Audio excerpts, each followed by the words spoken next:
Assalamualaikum warahmatullahi wabarakatuh. Baik Bapak Ibu sekalian,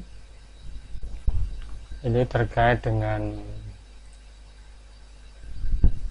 materi kuliah karya ilmiah penelitian dan penulisan. Kemarin saya telah memberikan materi, ada 3 materi yang saya berikan. Moga-moga ini sudah di-download dan sudah dibaca, dimengerti, dipahami tentang materi itu. Yang kedua, saya memberikan tugas untuk pertemuan pertama.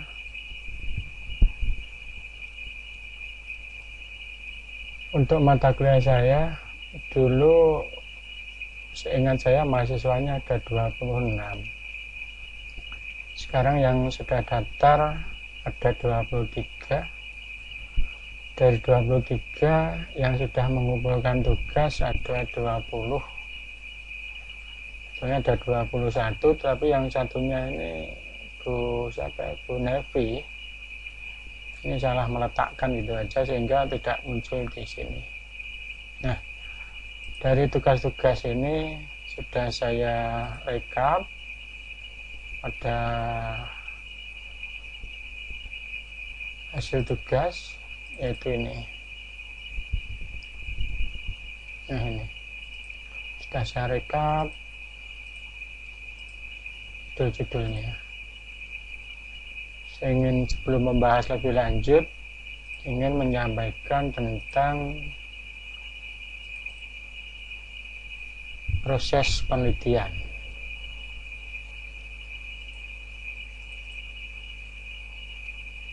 Nah, ini proses dan prosedur dalam penelitian pendidikan. Mengapa saya berikan ini? Karena kita akan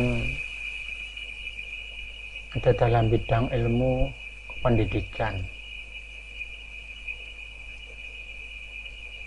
sesuai dengan prodi saudara Bapak Ibu, yaitu teknologi pendidikan. Nah, karena terkait dengan penelitian, terkait dengan pendidikan, maka ini saya sampaikan tentang proses dan prosedur dalam penelitian pendidikan. Ya. Pertama-tama yang menjadi dasar adalah bahwa tugas seorang pendidik sehari-hari adalah tidak lepas dari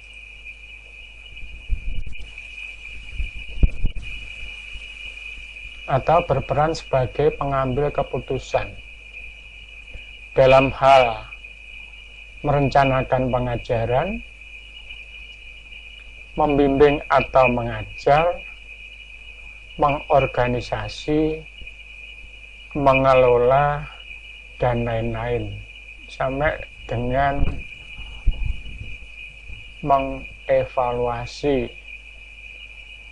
sampai dengan membuat laporan pelaksanaan pembelajaran yang dilakukan selama 1 semester. Nah, merencanakan pengajaran, membimbing atau mengajar, mengorganisasi, mengelola, dan sebagainya. Yang berikutnya, ini perlu saya sampaikan tentang proses penelitian ilmiah. Secara umum, proses penelitian ilmiah harus mengikuti kaedah-kaedah yang langkah-langkahnya antara lain: pertama, ungkapkan, temukan satu masalah yang dibuat bisa dibuat suatu pertanyaan penelitian. Yang kedua, telaah kajian-kajian teoritis. Apakah ada teori-teori yang mendukungnya? Baru pengujian fakta. Baru ditarik satu kesimpulan. Ini yang disampaikan oleh Pak Indriantoro dan Pak Supomo dalam bukunya yang diterbitkan tahun 1999.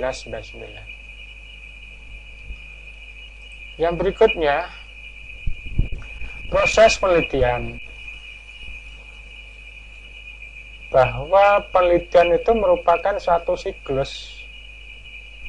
Jadi satu siklus. Setiap tahapan akan diikuti oleh tahapan yang lain secara terus-menerus. Sesuai dengan tahapan-tahapan penelitian yang meliputi, kalau tadi mulai dari masalah, telaah secara teoritis, pengujian fakta atau empiris, tarik kesimpulan. Nah, dalam tahapan penelitian ini sama, jadi ada pengembangan, identifikasi masalah, baru rumuskan masalah. Tadi masalah atau garis miring pertanyaan. Nah, ini identifikasi masalah. Yang kedua, rumuskan masalah. Kalau tadi telaah teori, nah ini penelusuran pustaka. Pustaka telusuri. Bahwa buat rancangan penelitian. Setelah dirancang, baru kumpulkan data. Nah, di sini pengujian fakta atau empiris. Kumpulkan data. Setelah itu lakukan pengolahan data. Jadi setelah diolah, kemudian dianalisis, yang berikutnya adalah penyimpulan hasil. Nah, tahapan ini hendaknya dilihat sebagai lingkaran tertutup, tetapi sebagai suatu spiral yang semakin lama semakin tinggi. Penyimpulan hasil suatu penelitian akan merupakan masukan bagi proses penelitian lanjutan dan seterusnya. Itu proses penelitian. Yang berikut ruang lingkup penelitian. Kalau tadi ada masalah, kaji teoritis, ungkapan fakta atau empiris, lakukan kesimpulan. Saya sama. Jadi ada masalah, kaji teoritis, kumpulkan data, analisis, tarik kesimpulan. Demikian juga ini. Lingkup penelitian. Nah, dari masalah, rumuskan masalah, ya. Terus lakukan perumusan tujuan atau hipotesis. Nah, dari sini untuk membuktikan hipotesis, maka perlu kita mengkaji daftar pustaka, telaah teori. Jadi perlu pengembangan satu kerangka teori. Nah, untuk pembuktian melalui fakta, maka kita perlu menyusun yang namanya rancangan penelitian dalam bentuk metode.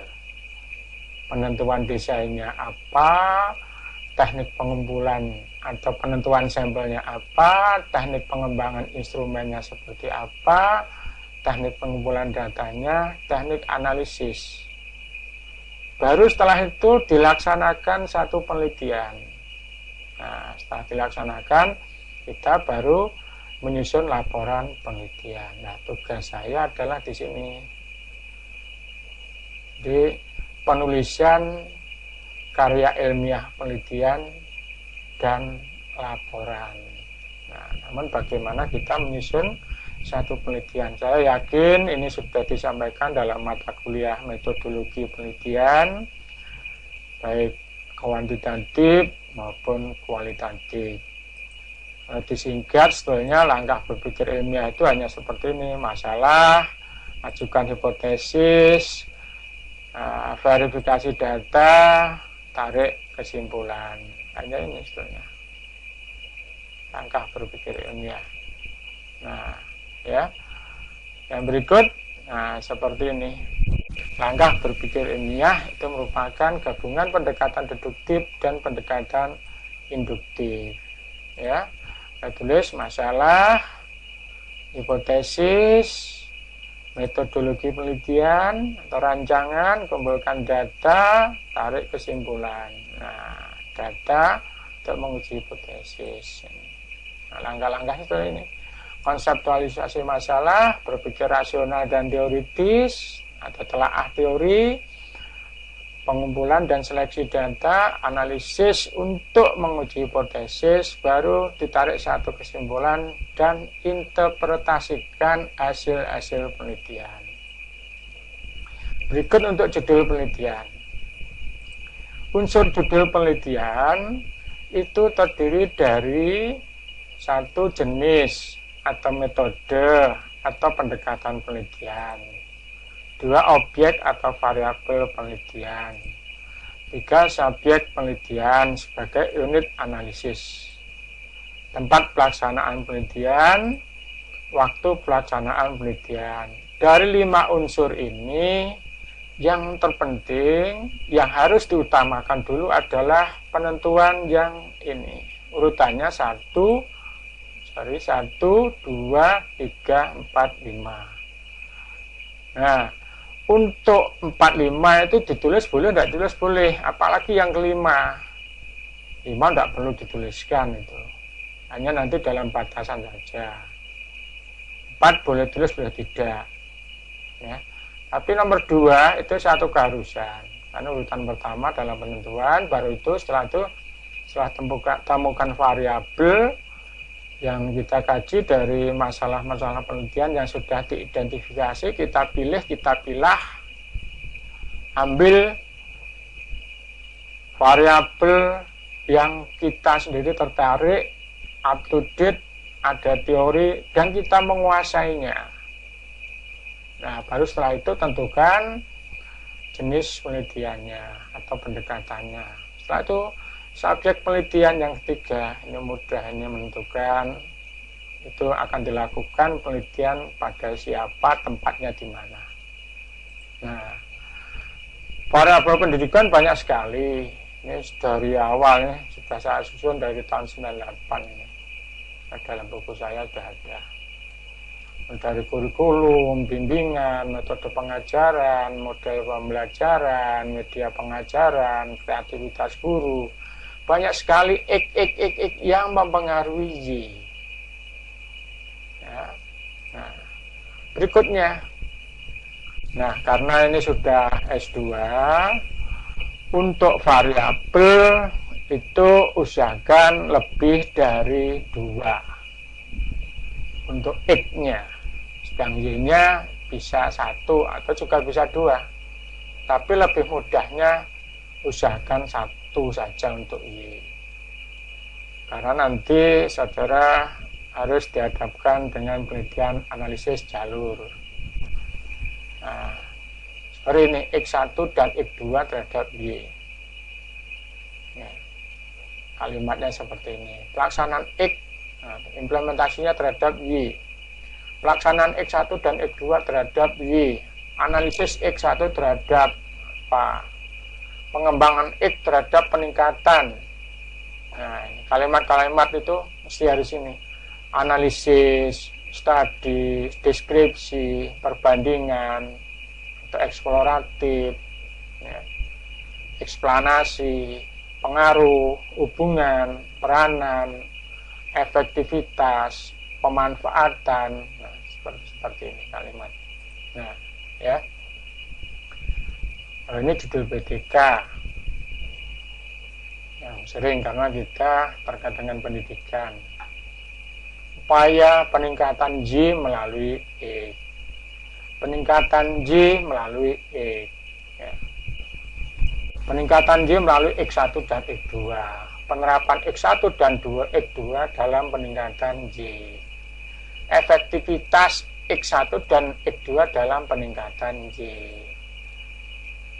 mengembangkan Y melalui X1 dan X2, penerapan X1 dan X2 dalam meningkatkan Y. Contoh-contoh judul, kalimat judul seperti itu. Model pengembangan pembelajaran anak usia dini berbasis budaya lokal di PAUD. Kelihatannya sudah ada tuh Koniah kalau tidak salah. Pengembangan buku bergambar sebagai media pemerolehan bahasa Indonesia anak PAUD. Di mana tergantung ini, tinggal tempatnya saja kan mudah. Pengembangan media papan pintar angka bagi anak kelompok A di taman kanak-kanak. Nah, namun ini semuanya masih menggunakan variabel bebas 1 di model pengembangan pembelajaran anak usia dini berbasis budaya lokal. Juga 1, juga 1. Nah, pengaruh permainan modifikasi terhadap kemampuan motorik kasar dan kognitif. Ada 2 Y. Kontribusi bimbingan orang tua dan guru terhadap perilaku kognitif anak usia dini. Nah, ini ada 2 orang tua dan guru. Bimbingan orang tua dan guru. X1 atau X2. Keefektifan pembelajaran metode bercakap-cakap dengan menggunakan pascat dalam meningkatkan penguasaan kosakata bahasa Indonesia dan kemampuan membaca. X-nya 1, Y-nya 2. Hubungan antara kecerdasan emosi dan komitmen pendidik dengan efektivitas pembelajaran pada guru-guru PAUD di Kabupaten Nganjuk. Nah, ini ada X1, X2, dan ada Y. Yang mudah itu X1, X2, Y. Tapi kalau X1 terhadap Y1 dan Y2, nanti analisisnya yang sulit kalau tidak bisa statistik, ANAFA, ganda, atau jalur. Manajemen pendidikan anak usia dini dalam meningkatkan mutu pembelajaran. Studi perbandingan pada PAUD dengan PAUD. Nah, ini jenis penelitian komparatif. Masuk kuantitatif, hubungan antara motivasi kerja dan persepsi dengan kinerja guru PAUD Kabupaten Nganjuk. Motivasi kerja, persepsi, dan kinerja guru. X1, X2, dan Y. Efektivitas metode X dan metode X2 dalam peningkatan Y pada PAUD. Itu contoh-contoh judul seperti itu. Penerapan model pembelajaran untuk meningkatkan aktivitas dan hasil belajar mata pelajaran. Nah, studi pada kelompok belajar PAUD di Kecamatan Nganjuk. Model pembelajaran untuk meningkatkan aktivitas dan hasil belajar. Nanti ada ini X, ini Y1, ini Y2. Mau komparatif atau mau korelasi, tergantung nanti konsepnya seperti apa. Model pengembangan pembelajaran anak usia dini berbasis X1 dan X2 di PAUD. Titik-titik. Ya, itu contoh-contoh judul. Penerapan model pembelajaran apa misalkan dengan alat bantu A dan alat bantu B terhadap peningkatan mata pelajaran, terhadap peningkatan prestasi pada materi A. Ya. Upaya guru dalam meningkatkan profesionalisme ditinjau dari latar belakang pendidikan, masa kerja, dan tugas yang diberikan. Oh, ini ada satu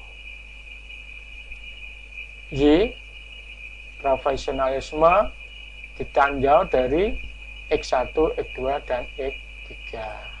Itu ya. Nah, ini contoh-contoh judul penelitian. Nah, yang berikutnya perlu saya contohkan ya. Saya waktu kuliah S3 tahun 2014 itu meski saya kelompokkan 2014 semester 1 itu mata kuliahnya apa, materinya apa, tugas-tugasnya seperti apa. Nah, ini semester 2, semester 3, semester 4, materinya apa,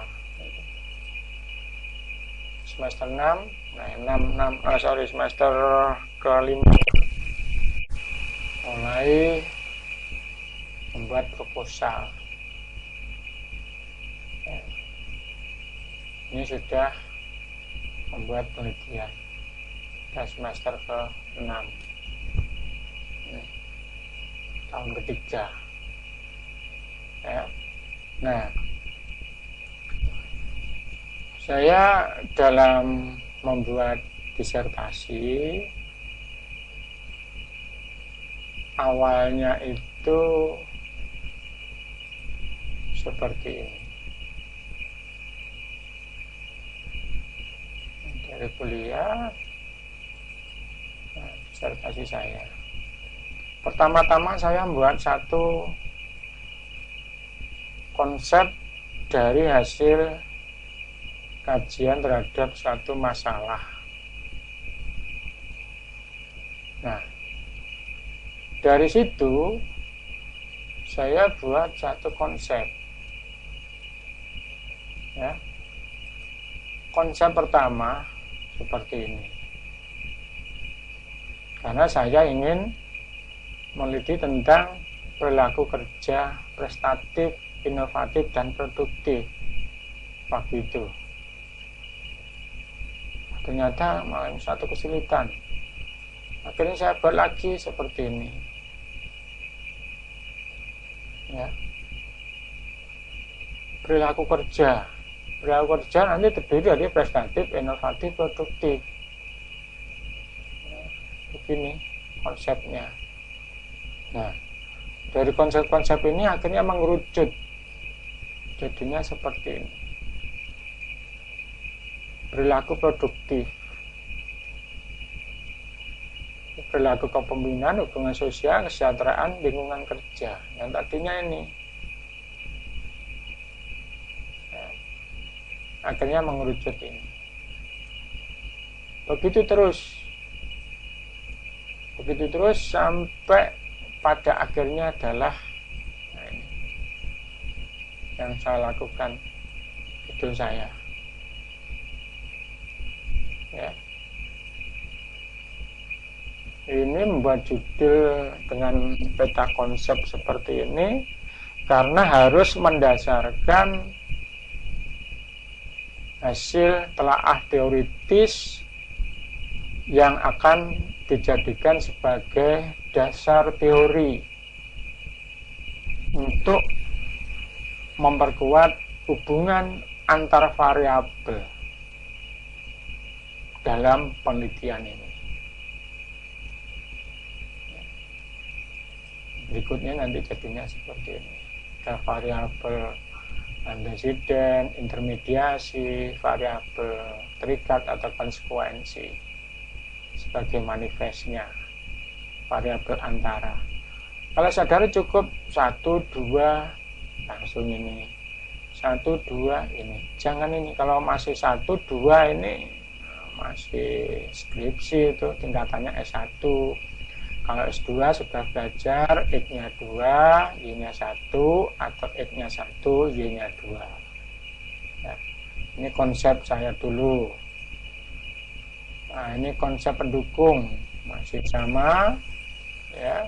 Nah, Nah, sudah saya tentukan seperti ini, variabel anteseden, variabel intermediasi atau penghubung, variabel konsekuensi atau ini terikat. Ya. Empat-empatnya ini langsung ke perilaku produktif. Empat-empatnya melalui kepuasan kerja sampai perilaku produktif. Nah, dibuat satu konsep jadinya seperti ini. Nanti hipotesisnya itu ada 9. Ini ke sini, ini ke sini, ya. Ini ke sini, ini ke sini, ini ke sini, ini ke sini, ini ke sini, ini ke sini, ini ke sini. Ada 9 hipotesis. Nah, setiap hipotesis itu harus didasari satu telaah teoritis atau satu kajian pemikiran dari peneliti. Nah, ini. Terus sudah nanti ini analisis faktor. Nah, ini sulit lagi nih. Tapi nanti bisa dipelajari semuanya. Saya membuat satu konsep ini hampir 2 bulan. Bukan sulit untuk membuat konsepnya, tapi memikirkan kajian teori apakah saya tertarik, temuan-temuan apa sebelumnya yang mendukung satu pemikiran hubungan antar variabel penelitian. Ini yang perlu digarisbawahi. Jadi membuat judul tidak sekedar membuat judul, tetapi harus dipikirkan telaah teoritisnya, kajian pemikirannya.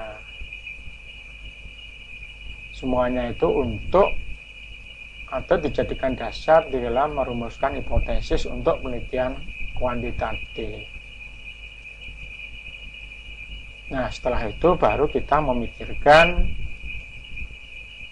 yaitu pengumpulan data sampai dengan analisis data. Dalam hal ini adalah pembuktian empiris sebelum diambil satu kesimpulan dan diinterpretasikan. Ini. Kalau ini sudah dipecah ini. Nah, ini teori-teori yang mendukung sambil dari beberapa begitu ya. Yang berikut, nah ini konsep mendukung tadi saya revisi sampai jadi akhirnya mau seperti apa ini ya. Nah, yang berikut, nah ini presentasi disertasi saya, rancangan pertama itu seperti ini itu. Nah, kalau seperti ini dibilang wah, ya kan jelas ini tujuan penelitian, hipotesisnya dan seterusnya, ini kegunaannya. Ini dibilang repean ini ya, apa ini masih teori ini ya, teori ini. Nah, kayak begitu. Yang diminta itu presentasi itu seperti ini. Jadi presentasi tidak perlu banyak, tapi mencerminkan semuanya. Yang pertama, nah, judulnya data risi, latar belakang, tujuan penelitian, ya, nanti saya sampaikan. Nah, itu pun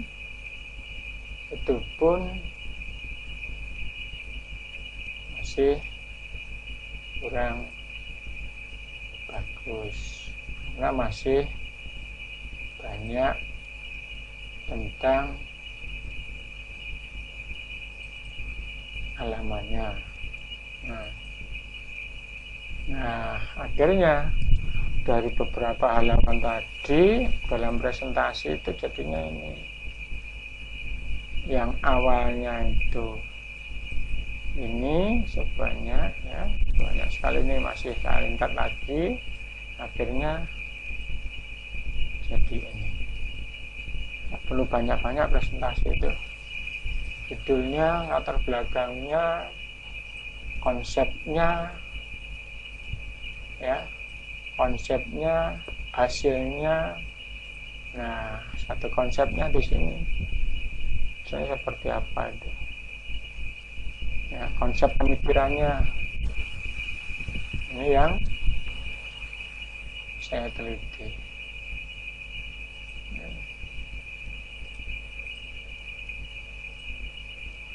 Saya kira artinya tidak harus seperti ini kalau masih belajar untuk S2, cukup 2 saja, ambil 2 X1 X2 Y itu aja, tak usah banyak-banyak. Kalau sudah S3 nanti ya ambil seperti ini, minimal 3 X-nya, ada variabel antasiden terikat, ada variabel bebasnya. Konsepnya lebih rumit lagi karena akan didukung oleh berbagai teori, akan menemukan satu teori. Nah, baik Bapak Ibu, sekarang untuk hasil tugas. Yang pertama punyanya Bu Konia, strategi pembelajaran kooperatif dengan memanfaatkan lingkungan sekolah. Ini satu rangkaian variabel, satu variabel X terhadap perkembangan sosial siswa di TK, satu atap, satu dandang satu. Ini boleh, bisa, cuman variabelnya masih satu. Kalau satu nanti bisa dikata ini skripsi, bukan lagi tesis untuk S2. Tambah satu variabel lagi. Bu Kiki Bella, efektivitas penggunaan teknologi informasi dan komputer sebagai media pembelajaran. Teknologi informasi dan komputer sebagai media pembelajaran. Maksudnya apakah media pembelajaran melalui TI dan media pembelajaran melalui komputer, komputer sebagai media pembelajaran, TI sebagai media pembelajaran, apa begitu? Terhadap proses pembelajaran ekonomi. Nah, ini saya kurang, ini satu variabel atau 2 variabel X ini ya. Yang jelas nanti kalau ini dua-duanya digunakan sebagai media,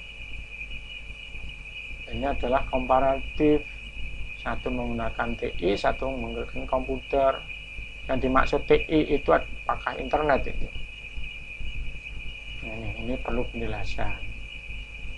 Proses pembelajaran ekonomi pada materi indeks harga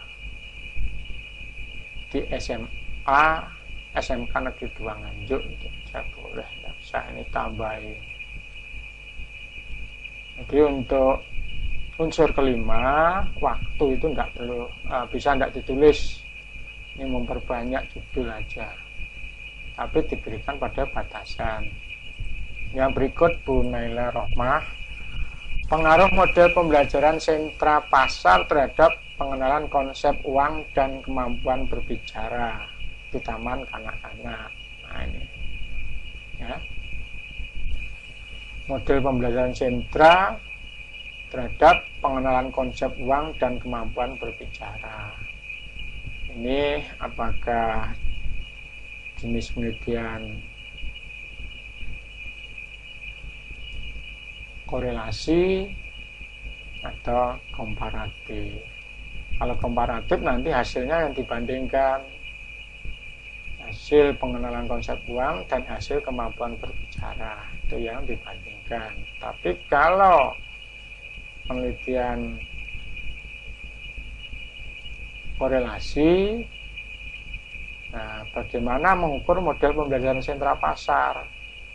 Misalkan X1 terhadap Y1, Y2. Ini tidak bisa, karena X-nya tidak bisa diukur. Ini mesti harus komparatif. Bu Siti Mujayana, pengaruh kekerasan orang tua terhadap perkembangan kecerdasan dan sikap emosional anak di TK Dharma Wanita 1 Kuncir. Tahun pelajaran tidak usah ditulis itu, deskripsi nantinya. Ya. Nah, ini ada X1, ada Y1 dan Y2. Tapi apakah di TK Dharma Wanita 1 itu ibu itu bisa menemukan ini kekerasan orang tua? Tidak bisa. Apakah semua orang tua itu melakukan kekerasan?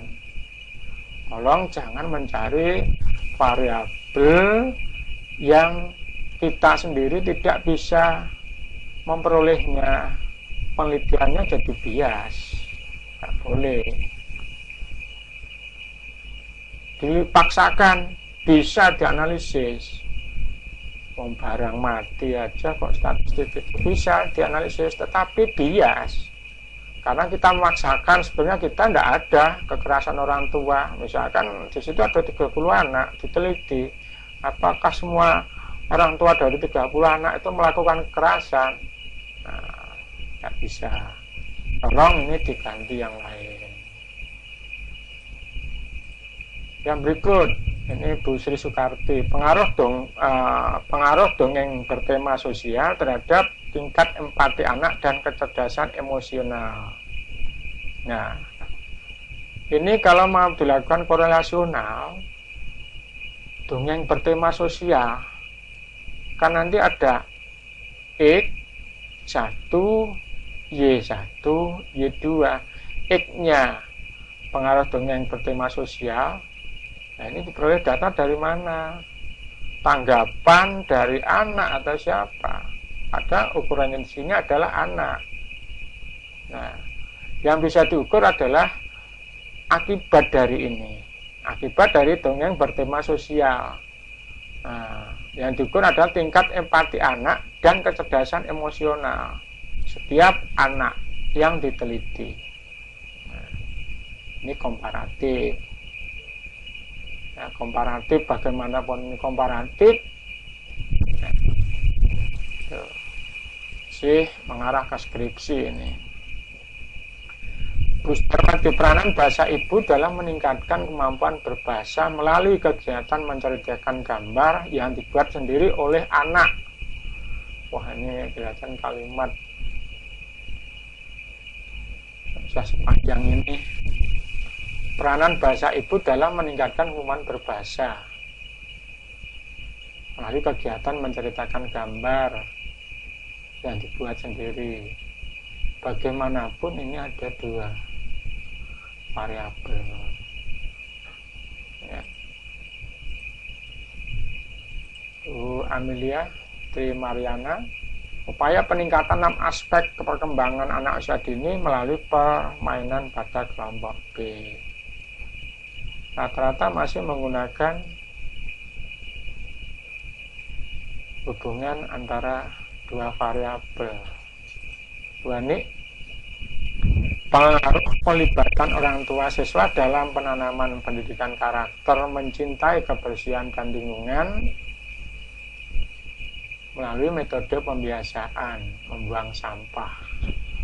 Banyak kalimat pernyataannya ya, bisa disingkat ini, tapi dua-duanya ini tetap 2 variabel sebetulnya, hanya dirangkai gitu. Pelibatan orang tua dalam pendidikan karakter mencintai kebersihan dan lingkungan, sebenarnya seperti ini ditulis ada dalam batasan. Pengaruh pelibatan orang tua dalam penanaman pendidikan karakter melalui metode pembiasaan membuang sampah pada tempatnya. Nah, ya masih dengan 2 variabel. Bu Ardila Irma Tursinata, pengaruh penerapan metode bercerita. dengan gambar seri terhadap peningkatan kemampuan bahasa dan kognitif anak. Ini satu variabel trigger, satu variabel bebas, dua variabel trigger. Tetap mengarah pada komparatif. Bukan berarti peningkatan kemampuan fisik motorik dan bahasa anak kelompok B melalui permainan box talking. Peningkatan kemampuan fisik motorik dan bahasa anak kelompok B melalui permainan box talking. Ini komparatif. Yang berikut, Bu Emil dan Pak Luki, model pengembangan pembelajaran anak usia dini berbasis budaya lokal, ya, seperti tadi saya sampaikan. Contoh judul.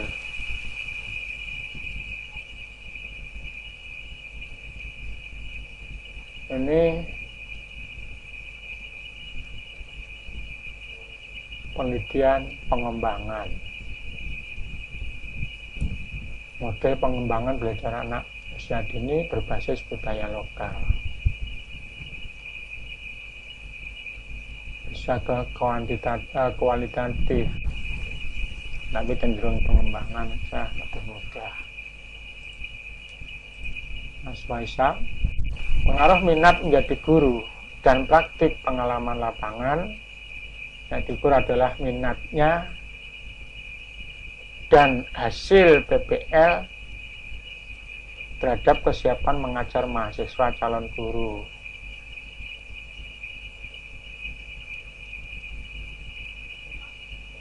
Ini minat bisa, hasil PPL bisa, kesiapan mengajar juga bisa. 2X 1Y ini ya.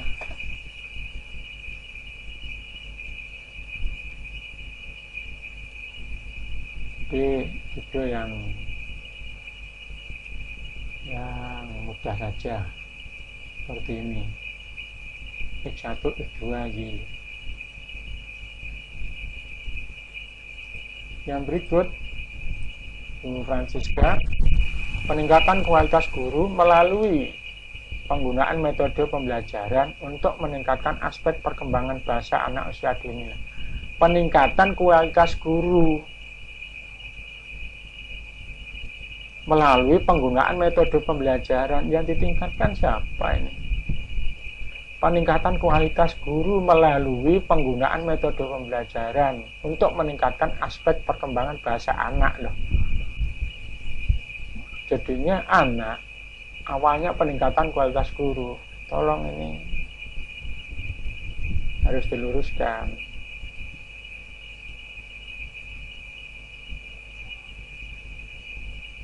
Penggunaan metode pembelajaran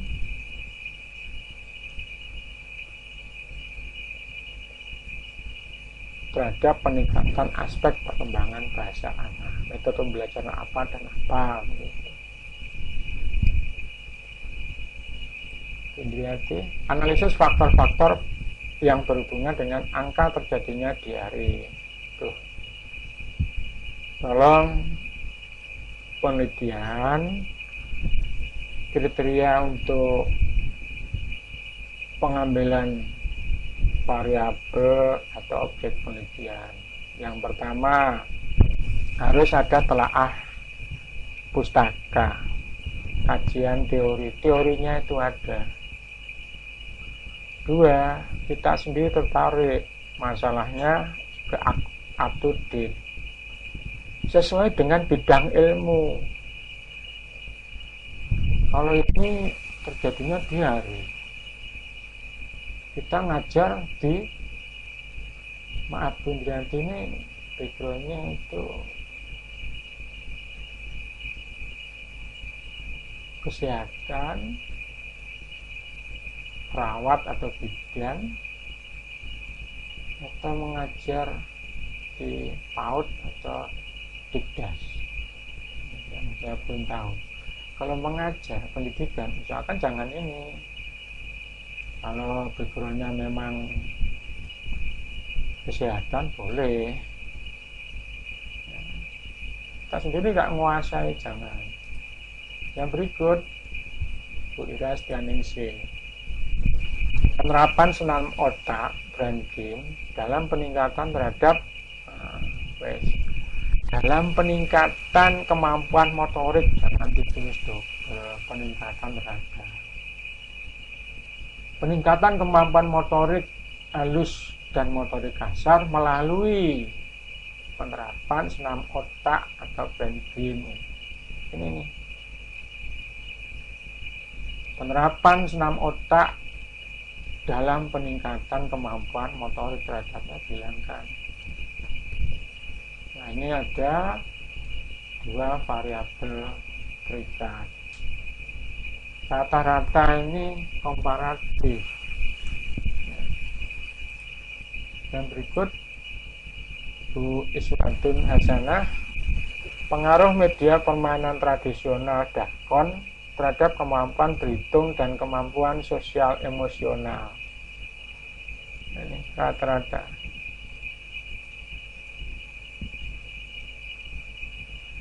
Ada Y1, Y2, aktifnya hanya 1, komparatif. Meningkatkan kemampuan sains anak usia dini melalui pembelajaran keterampilan proses di kelompok B. Nah, ini ada 2, kemampuan sains sebagai Y-nya, pembelajaran keterampilan proses sebagai X-nya.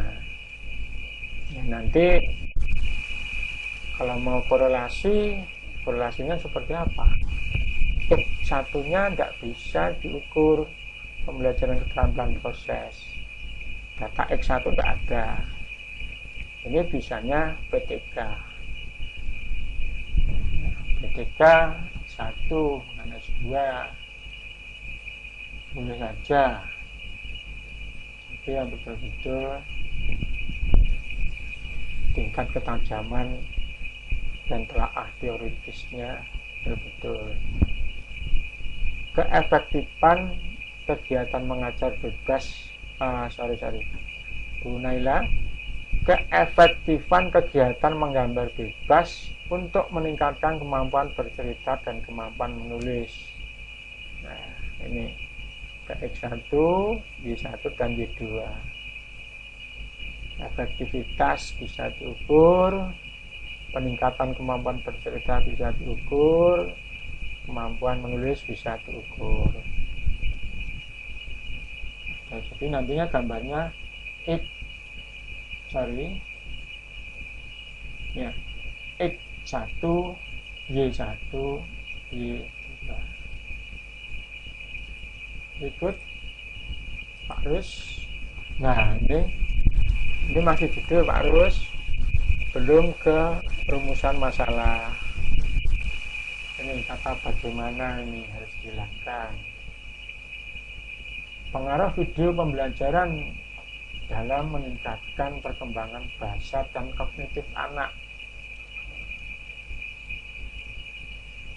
Video pembelajaran dalam meningkatkan perkembangan bahasa dan kognitif anak. Jadi nanti yang dikomparasi hasil perkembangan bahasa anak dan kognitif anak yang diajarkan melalui Marmi. Pengaruh kegiatan storytelling terhadap pertumbuhan minat baca di TK Pertiwi. Ini masih 2 variabel. Storytelling ini mesti bahasa Inggris ya. Kemarin menguasai ini storytelling. Nanti kalau ditanya struktur dalam storytelling itu seperti apa, begitu. Tanya bahasa Inggrisnya, kalau kita tidak bisa baca, ya jangan.